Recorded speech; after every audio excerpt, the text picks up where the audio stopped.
नमस्कार, आपण पाहत आहोत व्हॉइस ऑफ इंडिया न्यूज आणि आपण आहात माझ्यासोबत मी आहे सलीम खतीब. पाहूया मुंबईतील काही महत्त्वाच्या घडामोडी. पाहूया पुढील ही बातमी आहे. कुलाबा परिसरातील बॅक गार्डन हे फुटबॉल प्रेमींसाठी उपलब्ध होता, परंतु त्या ठिकाणी बंद करण्यात आलेला आहे. याचाच आढावा घेतला आपल्या प्रतिनिधीने. पाहूया पुढील ही बातमी.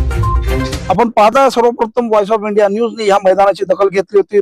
बॅक गार्डन म्हणून हा कुलाबा परिसरातला मैदान आहे, जे खेळाडूपटूंना खेळण्यासाठी बंदी घालण्यात आली होती आणि सुत्रीकरणाच्या नावाखाली त्या ठिकाणी काही बदलाव करण्यात येणार होते. त्याचाच आढावा घेतला होता. सर्वप्रथम आपण आपल्या चॅनलवर पाहत आहात. व्हॉइस ऑफ इंडिया न्यूजने घेतल्या दखल नंतर राहुल नार्वेकर यांनी घेतला युटर्न.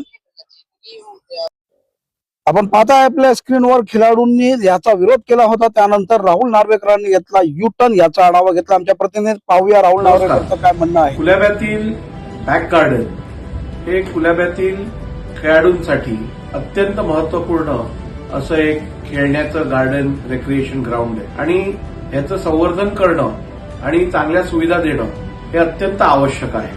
मी यापूर्वीही या ग्राउंडला व्हिजिट दिलेली आणि त्यावेळेला स्थानिक खेळाडूंबरोबर बोलून या ग्राउंडमध्ये कशा प्रकारे सोयी सुविधा देता येतील याबद्दल विचार विनिमय केलेला. आज बऱ्याचशा खेळाडूंकडनं असं समजतंय की त्यांना फुटबॉलसाठी ॲस्ट्रोटर्फच्या जागी मड ग्राउंड म्हणजे मातीचं मैदान ठेवण्यात यावं अशी अनेक खेळाडूंची इच्छा आहे, मागणी आहे. या संदर्भात मी एक्सपर्ट्स बरोबर पण चर्चा केली.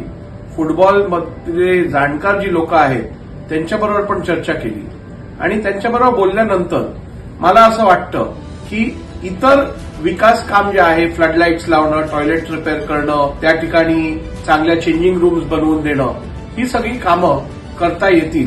परंतु आपलं जे फुटबॉलचं ग्राउंड आहे त्या फुटबॉलच्या ग्राउंडची साईज 1 इंचही कमी करण्यात येणार नाही आणि ते फुटबॉलचं ग्राउंड आपण हे मातीचंच ठेवू आणि टर्फ न करता त्यात चांगली मातीची भराव करून व्यवस्थित लेव्हलिंग करून ते ग्राउंड खेळण्याजोग्य करू असं माझी संकल्पना आहे.